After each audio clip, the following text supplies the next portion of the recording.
El aula virtual de aprendizaje es el otro entorno de aprendizaje que nos ofrece el modelo de educación a distancia de la Universidad Autónoma de Manizales en el sistema EduPol. Para eso hemos invitado al profesor Luis Hernando, que fue el encargado del diseño de las aulas virtuales de esta maestría en enseñanza de las ciencias. Profesor Luis Hernando, quisiera que nos respondiera para qué les va a servir el aula de aprendizaje a los estudiantes. Fundamentalmente el aula virtual cumple las mismas funciones que cumple un aula común y corriente dentro de un sistema presencial.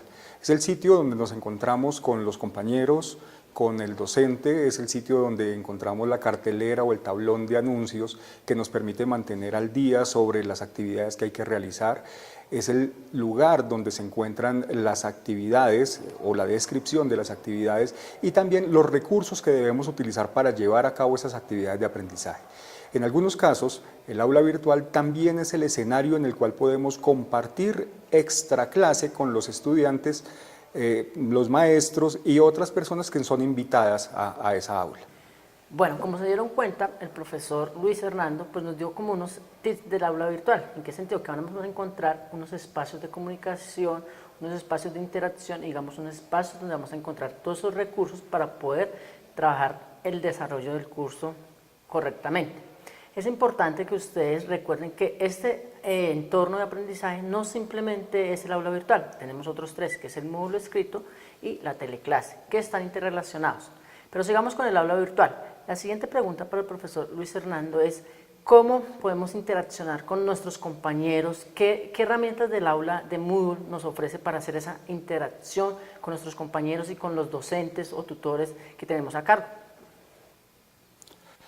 Aparte del volumen de información que se puede encontrar en las aulas digitales, también existe la posibilidad de comunicarse tanto con los demás estudiantes como con los docentes. Para eso existe un sistema de mensajería que está altamente estructurado para una y otra de las funciones. En el caso de la comunicación con los demás estudiantes, se puede acceder a ella a través del sistema de mensajería que funciona exactamente igual que funciona un correo electrónico, pero que está alojado al interior del aula. Es decir, no hay que salirse a utilizar un servidor de correos para poder hacer la comunicación con los estudiantes.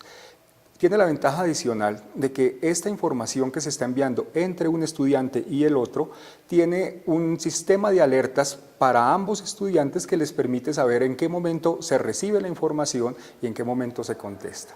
Eso con respecto solamente a la comunicación estudiante-estudiante, pero ya con la comunicación con los profesores y con los elementos del curso, existen foros especializados dentro de la misma aula, por ejemplo, el foro de noticias y novedades que utiliza el docente para estar en comunicación directa con los estudiantes, recordándoles las actividades que tienen que desarrollar o anunciando algunas eventualidades que pueden surgir en el curso.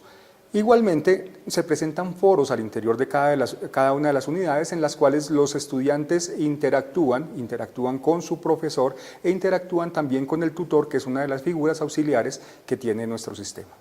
Como vimos en la respuesta del profesor, son muchos elementos de comunicación que nos ofrece el aula virtual de aprendizaje.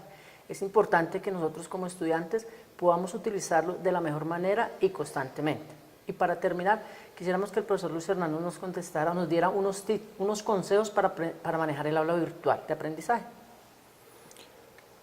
Estos consejos son generales y se refieren fundamentalmente a que el estudiante debe estar en contacto diario con el aula virtual. En algunas oportunidades existen espacios de tiempo prolongados entre el envío y la recepción de una tarea, el envío de algún tipo de mensaje y la recepción de él, pero la idea es que el estudiante esté todos los días entrando al aula y percatándose de cuáles son los cambios que puedan surgir, de cómo están participando los compañeros en el aula, de si está recibiendo mensajes o si está recibiendo respuestas a los mensajes que tiene. Esta es una de las disciplinas que uno va desarrollando y es algo que le va a servir en la medida en que le permite estar en contacto con los demás estudiantes y con los materiales del curso. Muy bien, profesor Luis Hernando. Bueno, es hora que ustedes vayan al aula virtual de aprendizaje y exploren cada uno de esos elementos que él nos mencionó. Es importante que si tiene alguna duda o inquietud, pues nos escriba al correo de la líder, que es lidermcp@autonoma.edu.co.